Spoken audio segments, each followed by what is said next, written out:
Hello, my name's Amanda Whiting and I'm a jazz harpist. Used to be classical, still classical, but I have definitely gone into the jazz world. I'm also responsible for these books, and if you get any of these books at home, I'm the person who's behind them, along with Tony Robinson, of course. But this is my latest book. That's probably back to front, isn't it, for you? And it's supposed to help you a lot with getting into jazz. And I just thought I would come online and do a few little easy interactions and introductions to jazz. So when you're at home during this shutdown, you can have a little go. It's not difficult at all. So the whole idea is just letting loose, improvising. So I think that's usually the scariest bit. That's what I found from teaching. People are like, oh no, I can only play what's on the page. So let's try a little exercise together. Let's put the harp in any random pedal settings. I've got, I don't know, just anything. I've got a D natural, C natural, let's have a B flat. Don't know, I'm not even looking, anything. And we can just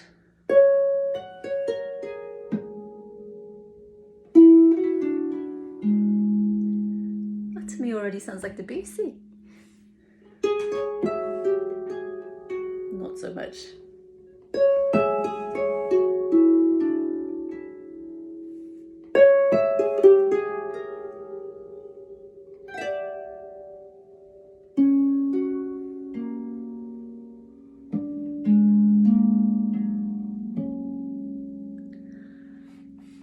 None of that's written.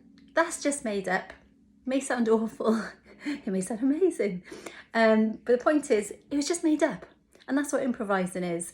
You just make it up. And of course, as we go further along, you start putting kind of parameters in, a structure, which actually makes it a lot easier because you have more ideas to work within. But for the moment, just try that. Just put the harp in any setting and make it up and see what you come up with. The next thing is then maybe put it into a key and then try improvising. So I'll put it into C. I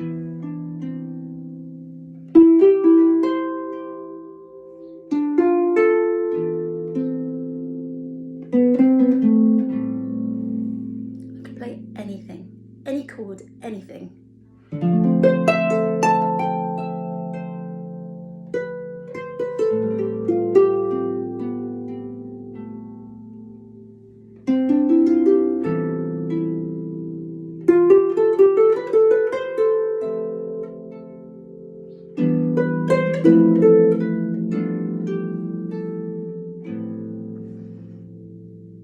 I actually ended up playing lots of A minor chords there. I really love the minor stuff.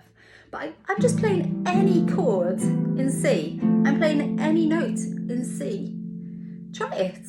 See what chords you end up being on. And when I say chord, I mean like C, E, G, D, F, A, E, G, B, F, A, C, G, B, D. They're all chords in C. My pedals have not changed out of C. But all of these chords are very important. Now, if we actually look at these chords and we see C, E, G, chord of C, easy. D, F, A, well, the D to the F is a minor third, so that's a D minor chord. E, G natural B, that's a minor third, so that's E minor. F, A, C, F major, you know this one. G, B, D, G major. A, C natural E, A minor. B, D, F. It's a minor chord, but it's actually got a better name. We'll come back to that one. Now then, the sound we like in jazz is when we put the seventh note on the top. So C, E, G, B natural. So haven't changed any pedals, but I'm just stacking thirds. So I'm adding that extra third on the top of the chord. C, E, G, B natural. That's called a C major 7. Also, the shorthand is a C with a triangle if you see it on any music, or C major 7. D, F, A, C natural. That's called the D minor 7. E, G, B, D natural. That's called an E minor 7. See the thing that's going on here? There's a pattern. F, A, C, E natural, that's called F major 7. G, B, D, F natural, that's called G7. It's the dominant 7th of C major. It's a really important chord. We can do things to this chord. Then we have A, C, E, G natural, A minor 7. Then we have B, D, F, A. Okay, that's called B minor 7 flat 5, also known as B half diminished. B, a circle with a slash through it. Don't worry about it. That's just a name, just like Coca-Cola is. Don't worry about it. So let's take one chord. Let's take this D minor 7. It's my favourite chord ever, okay? D, F, A, C. My pedals are still in C major, okay? My harp is in C major. D, F, A, C, E. Oh, I'll tell you about the E later. So we can actually keep stacking thirds. D, F, A, C, E, G, B. Yeah. If I took this E, G, B and stick it down between the D, F, A, C, we got the scale.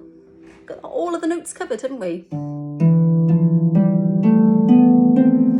Right, but what we don't tend to do is put the number 2, 4 and 6 down here. We tend to put them up here in thirds, which gives a much better sound. Yeah, so this E minor chord on top of this D chord at the bottom, that's really funky. Lovely. Right, so we're going to take this D minor chord, put a metronome on, and we're just going to do D, can you see that there? D, F, A, C or D, F, C. You can always cut the 5th out. It's not really telling me anything about the chord quality. So D, F, C, or just D and a C. So the important thing here is this 7th sound. We're getting rid of the octave sound. We're making it a 7th sound, which is far more jazzy, okay? So then we've got this D, F, A, C. It's a lovely chord. Now then, on top, if we put a metronome on, here's my crotchet. 1, 2, 3, 4. 1, 2, 3, 4.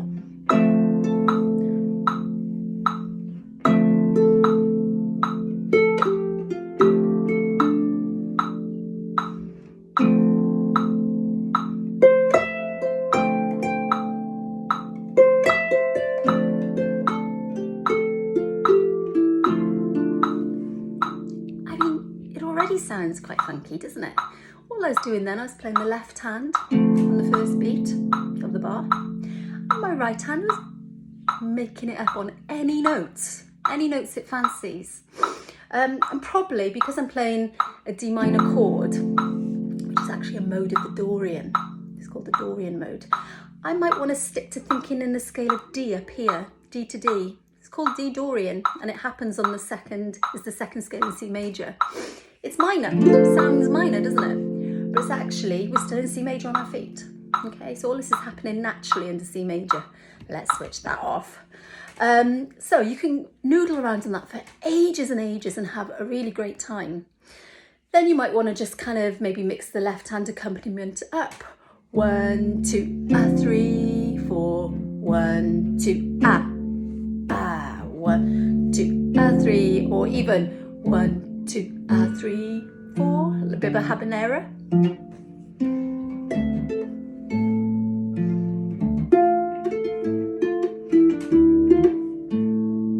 not playing that much, really not. I think the secret is when you start changing your bass is to make sure that it stays in time. So that bass has to stay with the metronome, whatever happens, and then the right improviser, so keep it simple to start.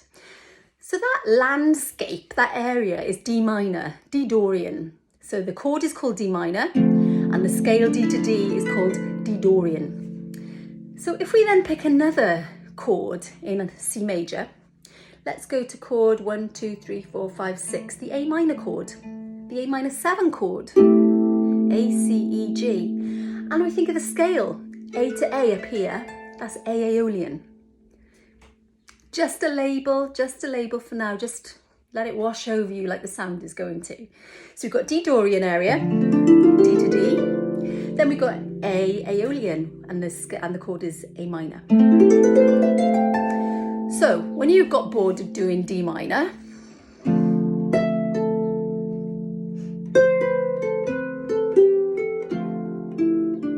that for 4 bars. Then go to A minor.